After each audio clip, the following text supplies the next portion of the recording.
Sir 800ഓളം കുഞ്ഞുങ്ങളുടെ എല്ലിൻ കഷ്ണം, അസ്ഥികൂടം ഇതൊക്കെ കണ്ടെത്തുന്നു. ഒരു സഭയുടെ നിയന്ത്രണത്തിലുള്ള ഒരു മേഖലയിൽ നിന്നാണ് കണ്ടെത്തുന്നത്. ശരിക്കും ഞെട്ടിപ്പിക്കുന്നൊരു വാർത്തയല്ലേ അത്? അമ്പരപ്പിക്കുന്നതും ഞെട്ടിക്കുന്നതുമാണ്. അയർലൻഡിൽ സഭ അവിവാഹിതരായ അമ്മമാർക്ക് വേണ്ടിയിട്ടൊരു കേന്ദ്രം നടത്തിയിരുന്നു 1970കളിൽ. അപ്പോൾ അവിടെ നിന്ന് അവിവാഹിതരായ അമ്മമാരെന്ന് പറയുമ്പോൾ പ്രസവിക്കുമല്ലോ. അതെ.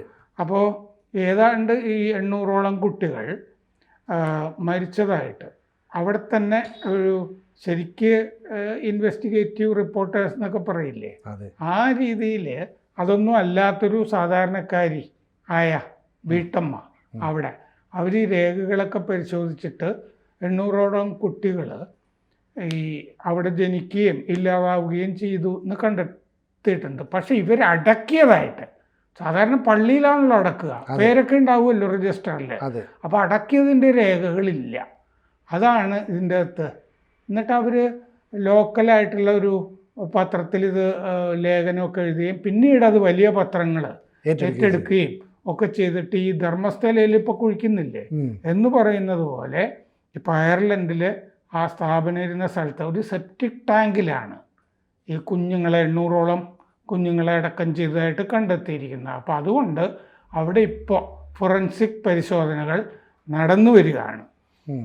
ഇത് അയർലൻഡിൽ തുവാം എന്ന് പറഞ്ഞ സ്ഥലത്ത് 2 കുട്ടികൾ യാദൃച്ഛികമായിട്ട് കണ്ടെത്തിയതാണ്. അവരൊരു തോട്ടമുടമ, ആ തോട്ടമുടമയുടെ ഭൂമിയിൽ എന്തോ കളിച്ചുകൊണ്ടിരിക്കുമ്പോൾ തോട്ടമുടമ ഓടിച്ചപ്പോൾ ഇവർ ഓടി, ഈ കുട്ടികൾ. അത് കഴിഞ്ഞ് അവർ ഉപേക്ഷിക്കപ്പെട്ട ഒരു കത്തോലിക്ക സഭയുടെ സ്ഥാപനത്തിലെ കോൺക്രീറ്റ് സ്ലാബിൻ്റെ അടിയിലാണ് ഈ മാസ് ഗ്രേവ് അല്ലേ കണ്ടെത്തിയത്. അതെ, ഒരുപാട് പേര് ഒന്നിച്ചടക്കം ചെയ്യുന്നതാണല്ലോ ഈ മാസ് ഗ്രേവ് എന്ന് പറയുന്നത്. കൂട്ടമായിട്ട് അടക്കുകയും ചെയ്തിരിക്കുന്നതായിട്ട് കണ്ടത്. അത് നോക്കുമ്പോൾ സെപ്റ്റിക് ടാങ്കാണത്. അപ്പോൾ അവിവാഹിതരായ അമ്മമാരുടെ സ്ഥാപനമാണെന്ന് പിന്നീട് ഈ കുട്ടികൾ മുതിർന്നവരോട് പറഞ്ഞിട്ട് അവർ നോക്കുമ്പോഴാണ് ഇത് കണ്ട് അമ്പരന്ന് പോകുന്നത്. അപ്പോൾ ഇപ്പോൾ അവിടെ ഫൊറൻസിക് ടീംസ് കൂട്ടമായിട്ട് വന്നിട്ട് ഈ അവശിഷ്ടങ്ങളൊക്കെ പുറത്തെടുക്കുകയാണ്. 800ഓളം കുട്ടികൾ ഈ കൊല ചെയ്യപ്പെട്ട ഈ സ്ഥാപനത്തിൻ്റെ പേര് Bon Secours mother and baby home എന്നാണ്. കത്തോലിക്ക സഭ നടത്തിയിരുന്ന സ്ഥാപനമാണ്. 10 അടി ഉയരമുള്ള മതിലാണ്. അതിൻ്റെ അപ്പുറത്താണ് ഈ സെപ്റ്റിക് ടാങ്ക് കുട്ടികൾ കണ്ടത്. ഇത് കാതറിൻ കോർബിസ് എന്ന് പറഞ്ഞ, ഞാനൊരു സ്ത്രീ ഇതിനെ പറ്റിയൊക്കെ അന്വേഷിച്ച് എഴുതി എന്ന് പറഞ്ഞു.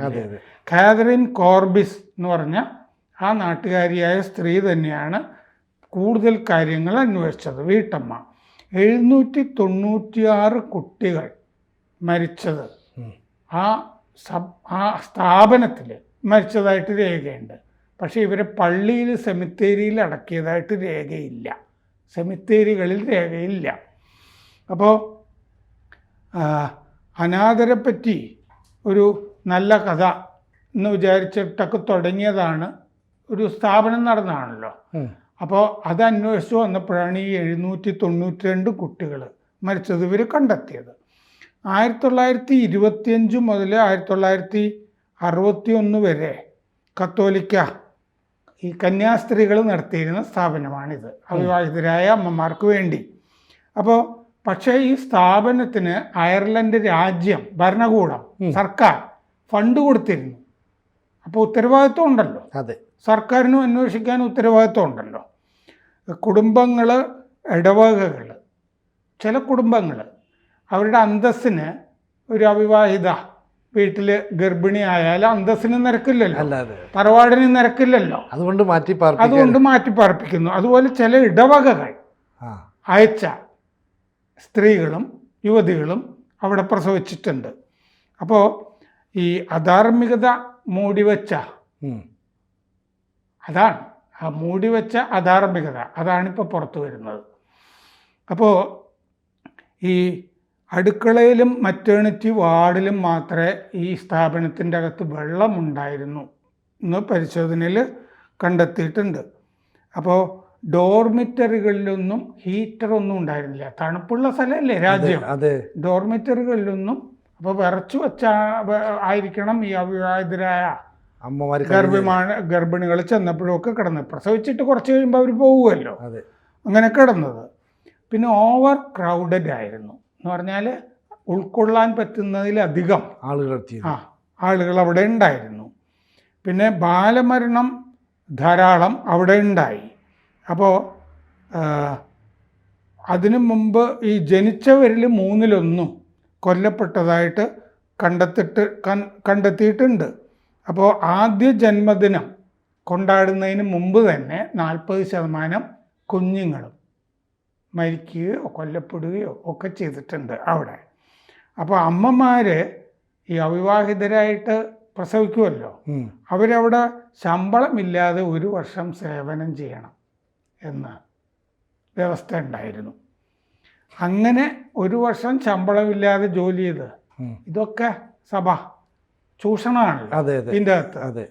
ഞാൻ മുമ്പ് കേരളത്തിൽ ദീപികയിൽ ജോലി ചെയ്തിരുന്നു.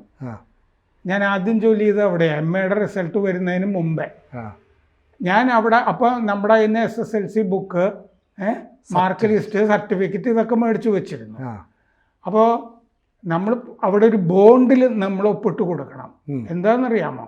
നമ്മൾ ഇടയ്ക്ക് വെച്ച് പിരിഞ്ഞു പോയാൽ അതുവരെ അവിടെ നിന്ന് വാങ്ങിച്ച ശമ്പളമൊക്കെ തിരിച്ചു കൊടുക്കണം. അങ്ങനെ ഉണ്ടായിരുന്നു. ഞാൻ അങ്ങനെ അവിടെ അതുവരെ ജോലി ചെയ്ത ശമ്പളം മുഴുവൻ തിരിച്ചു കൊടുത്തിട്ടാണ് മനോരമയിലേക്ക് പോയത്. അങ്ങനെ കൊടുക്കേണ്ടി പൈസ ഒന്നും ഉണ്ടായിരുന്നില്ല. കാരണം എനിക്ക് എൻ്റെ സഹോദരനാണ് ആ പൈസ തന്നത്. അത് എത്ര നാളാണെങ്കിലും അത്രയും പൈസ തിരിച്ചു കൊടുക്കണമായിരുന്നു. ആ ട്രെയിനിങ് പീരീഡിൽ നമ്മൾ ഉണ്ടാവില്ലേ, 2 കൊല്ലമൊക്കെ പിന്നീട് പോകുമ്പോൾ. അങ്ങനെയായിരുന്നു കരാർ. ബോണ്ടഡ് ലേബർ എന്ന് പറയില്ലേ, അല്ല, സഭയുടെ ഒരു ജീവകാരുണ്യ പ്രവർത്തനം. അപ്പോൾ അങ്ങനെ ഇത് വന്നപ്പോൾ ഞാൻ ഓർമ്മയിൽ നിന്ന് പറഞ്ഞതാണ്. അതുകൊണ്ട് എനിക്ക് വിരോധമൊന്നും ഉണ്ടായിട്ടല്ല. പിൽക്കാലത്ത് ഈ മറ്റേ വെറുക്കപ്പെട്ട ആൾ പോയി കഴിഞ്ഞപ്പോൾ എന്നെ എഡിറ്ററായിട്ടും വിളിച്ചിരുന്നു, ദീപിക. ഞാൻ പോയില്ല.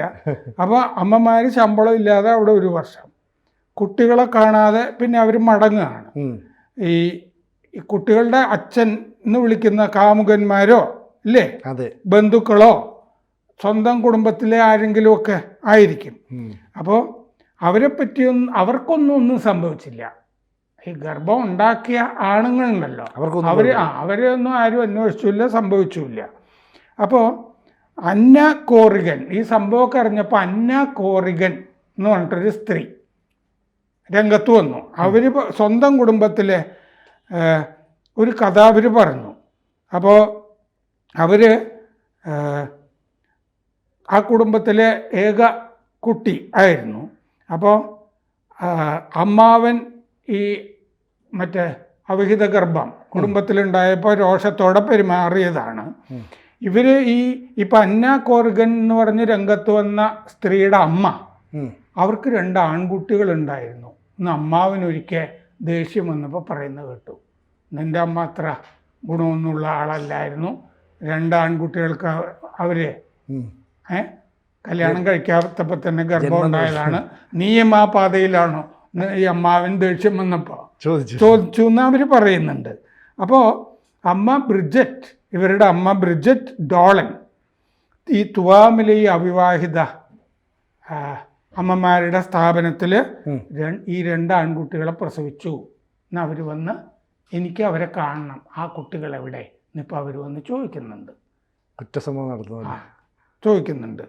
അപ്പോൾ ജോൺ ഡോളൻ എന്ന് പറഞ്ഞ കുട്ടി 1947 മീസിൽസ് വന്ന് മരിച്ചതാണ് ഒരു കുട്ടി എന്ന് രേഖകളിൽ കാണുന്നു. മറ്റേ ആൾ വില്യം 1951 മരിച്ചതെന്ന് കാണുന്നു. പക്ഷെ ഡെത്ത് സർട്ടിഫിക്കറ്റ് ഇല്ല. 2 പേരുടെ ജനന തീയതി മാറ്റിയിട്ടുമുണ്ട് അവരുടെ.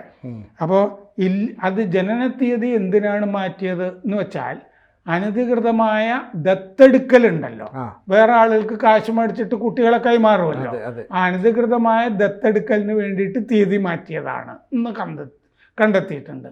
അപ്പോൾ ഈ അവിവാഹിതരായ അമ്മമാരുടെ സ്ഥാപനം വേറൊന്നും കൂടി ചെയ്തിട്ടുണ്ട്, കാശ് മേടിച്ച് അനധികൃതമായിട്ട് കുഞ്ഞുങ്ങളെ വിറ്റിട്ടുണ്ട്. അതും കൂടി അതിൻ്റെ അകത്ത് വന്നിട്ടുണ്ട്. അപ്പോൾ ഈ ലോക്കൽ പോലീസ് പിന്നെ ഇടപെട്ടു, പ്രധാനമന്ത്രി ഇതിൻ്റെ അകത്ത് ഇടപെട്ടു. അപ്പോൾ 2012 ഈ ആദ്യത്തെ സ്ത്രീ ഇതിൻ്റെ കഥ പ്രസിദ്ധീകരിച്ചത്. അത് കഴിഞ്ഞിട്ട് പത്രപ്രവർത്തകൻ അലിസൺ ഓ റിയലി 2014 ഇത് അദ്ദേഹത്തിൻ്റെ പ്രധാനപ്പെട്ട പത്രത്തിൽ 1-ാം പേജിൽ വലിയ വാർത്തയായിട്ട് കൊണ്ടുവന്നു. A mass grave of 800 babies എന്നായിരുന്നു ശീർഷകം. 800 കുട്ടികളുടെ കൂട്ട അടക്കം ചെയ്യൽ എന്ന് പറയുന്നത്. എന്നിട്ട് 2017 ഇത് എക്സ്കവേഷൻ ഖനനം ചെയ്ത് കുഴിച്ചെടുക്കാനായിട്ട് തീരുമാനമൊക്കെ വന്നു കഴിഞ്ഞപ്പോൾ 2018 മാർപ്പാപ്പ ഈ സംഭവത്തിൽ മാപ്പ് പറഞ്ഞു. അപ്പോൾ അങ്ങനെ സംഭവം യാഥാർത്ഥ്യമാണെന്ന് അംഗീകരിക്കുന്നു. അതെ, ഒരു മാർപ്പാപ്പ നിരന്തരം മാപ്പ് പറഞ്ഞിരുന്ന ഓർക്കുന്നില്ലേ, ബാലപീഡനത്തിലും ഒക്കെ മെത്രാന്മാരെയൊക്കെ പറഞ്ഞുവിടുകയും ഒക്കെ ചെയ്തിരുന്നില്ലേ. അപ്പോൾ ഇപ്പോൾ ഇതിൻ്റെ എക്സ്കവേഷൻ തകൃതിയായിട്ട് നടക്കുന്നുണ്ട്. അപ്പോൾ ഡാനിയൽ മക് സ്വീനിയുടെ നേതൃത്വത്തിലാണ് ഇപ്പോൾ ഈ കുഴിച്ചെടുക്കൽ പരിപാടികൾ നടക്കുന്നത്. ഇത് മൊത്തം ഇത് കുഴിച്ചെടുക്കൽ, രേഖ ഉണ്ടാക്കൽ ഇതൊക്കെ 2 വർഷം എടുക്കുന്നതാണ് പറയുന്നത്. അപ്പോൾ 100 പേര് DNA സാമ്പിൾ ആയിട്ട് രംഗത്ത് വന്നിട്ടുണ്ട്. ഞങ്ങളുടെ ബന്ധുക്കളാണ്, ഞങ്ങളുടെ ഇന്ന കുഞ്ഞിനെ കാണാനില്ല എന്നൊക്കെ പറഞ്ഞ് വന്നിട്ടുണ്ട്. അത് ബ്രിട്ടനിൽ നിന്ന് വന്നിട്ടുണ്ട്, അമേരിക്കയിൽ നിന്ന് വന്നിട്ടുണ്ട്, കാനഡയിൽ നിന്ന് വന്നിട്ടുണ്ട്, ഓസ്ട്രേലിയയിൽ നിന്ന് വന്നിട്ടുണ്ട്. ഓരോ കുടുംബത്തിൽ പിൽക്കാലത്ത് കഥകൾ കേൾക്കുമല്ലോ, അപ്പോൾ അവർക്ക് താല്പര്യമുണ്ട് എന്തു പറ്റി എന്നറിയാൻ. ഈ സ്ഥാപനത്തിൻ്റെ മുമ്പിൽ കന്യാമറിയത്തിൻ്റെ ഒരു പ്രതിമയുണ്ട്. ആ പ്രതിമയായിരുന്നു എല്ലാത്തിനും സാക്ഷി. പിന്നെ ഒരു പൂന്തോട്ടവും ഉണ്ട്. കൂടുതൽ വാർത്തകളും വിശേഷങ്ങളും നിങ്ങളിലേക്ക് എത്താൻ ABC മലയാളം സബ്സ്ക്രൈബ് ചെയ്യുക, ബെൽ ബട്ടണും അമർത്തുക.